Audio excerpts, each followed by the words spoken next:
Men and women of Uganda, I salute you for staying firm even at a time like this when our nation is standing on a very shaky ground. Today, we come together yet again when our nation is facing one of the greatest contradictions of our time. The blood of men and women who paid the ultimate price to make sure that there is a restoration of democracy in Uganda is crying out and crying out loud. It continues to call upon the unfulfilled promises, the broken promises and the blatant lies that have been ongoing in our country. We have seen this throughout the 35 years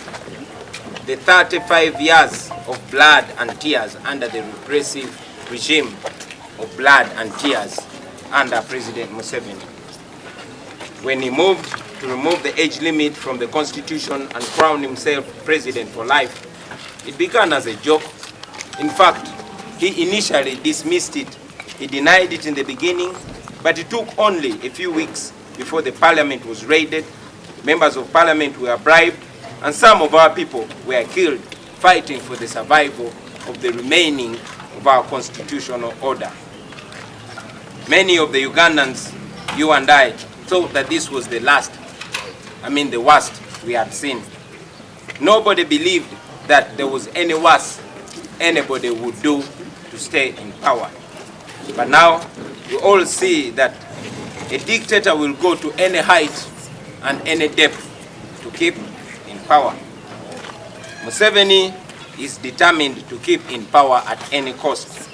He does not care what happens to Uganda or Ugandans, for as long as he still occupies State House. Fellow Ugandans, I'm reminding you that Museveni is at it once again. He recently met the Electoral Commission and he gave them orders to organize what he called a scientific election.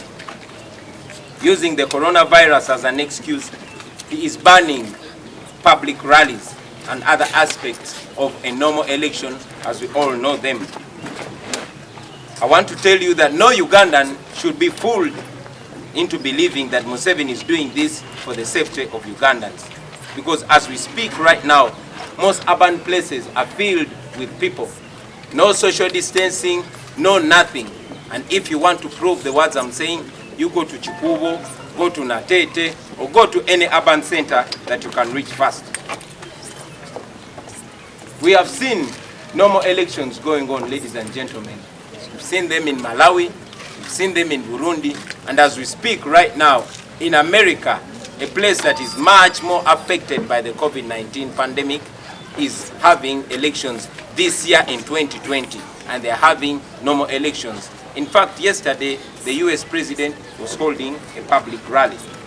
Therefore,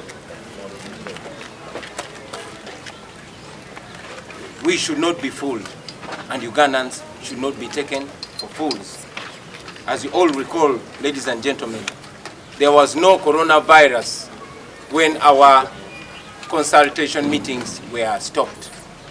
There was no coronavirus when Museveni personally ordered for the blocking of all our shows. So, we must all by now be knowing that what Museveni fears are the people and not the COVID-19. He is hiding under the COVID-19 now, just like he was hiding under the Public Order Management Act then. He fears the people. He does not want us to reach the people. Therefore, there is nothing like a scientific election, ladies and gentlemen. For us, what we are going for is a real election. A real election as envisaged by the law of Uganda, a real election as prescribed by the Constitution of Uganda. Ladies and gentlemen, a free and fair election means that everybody who has a right to vote can actually go and vote without being blocked, without being influenced by bribes or intimidation. It means all candidates are given equal opportunity to convey their messages to the voters so that the voters can make an informed choice. I, on behalf of the millions of oppressed and exploited Ugandans, will be taking on Museveni in the next presidential election in 2021.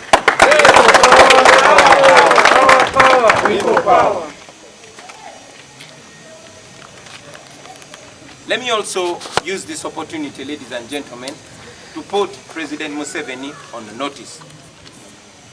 Mr. Museveni, you might have forgotten what you said in 1980, but we have not forgotten. You, Museveni, put Obote on notice on the eve of the 1980 election. You said that if Obote rigs the election, you will go to the bush and fight against him. We have come to that point right now, yet again. And we are telling you that you either organize a free and fair election or step down peacefully. But if you continue provoking Ugandans will rise up against you, and you will end up in the dustbins of history, like your friend Gaddafi, like your friend Mobutu, and like your friend Omar el-Bashir. So take this as a word of Ugandans. But again, I want people to know that Butcherman is my brother. And that is why I'm using this very special time to communicate not just to him, but very many other friends, brothers and sisters in the same line. Always remember that a dictator will use you when he needs you and dump you like he has done to the rest. You have seen what they did to Kakoza Mutale. You have seen what they did to Chitata, my brother. You have seen what they did to Blight Wine. You've seen what they did to Sajid Chifukunyi.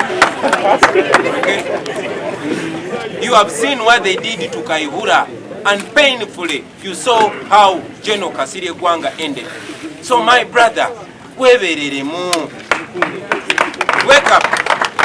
You've seen what happened to people like Tumukunde. You're not any different. We are fighting for Uganda that makes sure it secures the right of the powerful and the weak. We will not participate in an election that is not conducted as per the law established. That should be understood by everyone.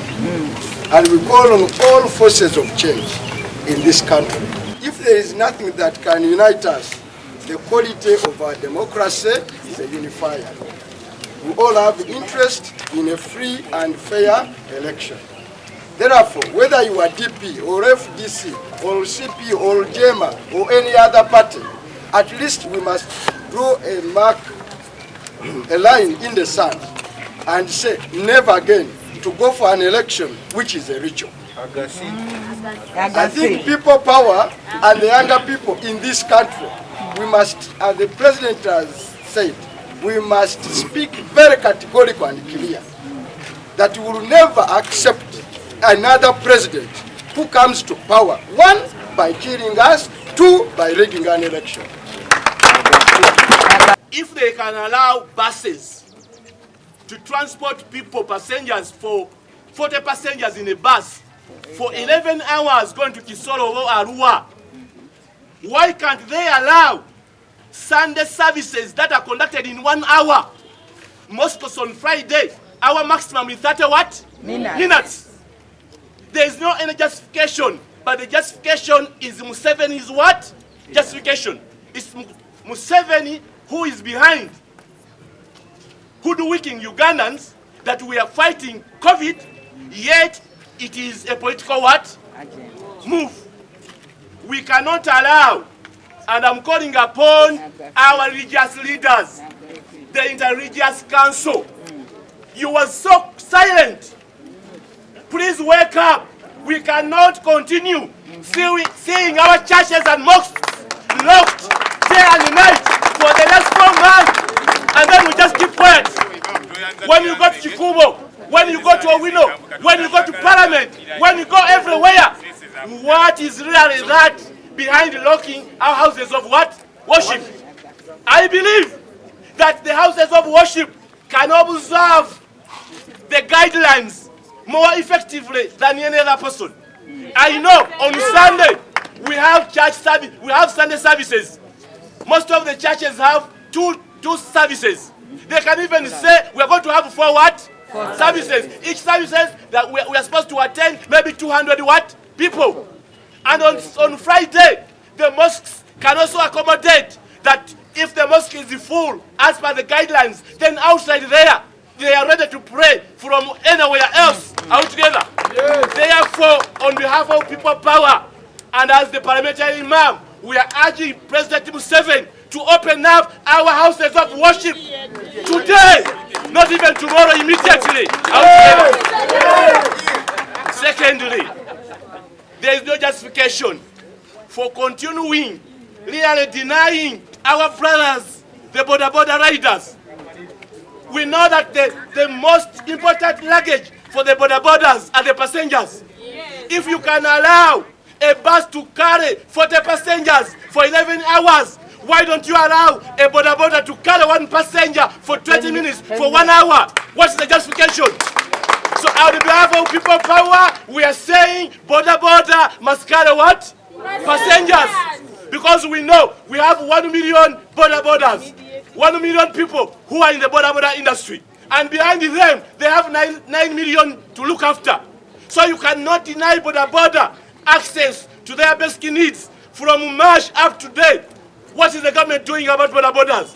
For us, we are saying borders should be allowed to carry passengers from today. If you get the statistics right, you will definitely know that if we win here, the Kampala Metropolitan, which is Wakiso and the Kampala and the surrounding areas of Mukono and all those neighborhoods, the rest is clear. Is that so? Yeah. So let us be very firm. Let us be very clear and vote, block Honorable Chagulanyi and get the dictatorship out of this country. The president fears one thing.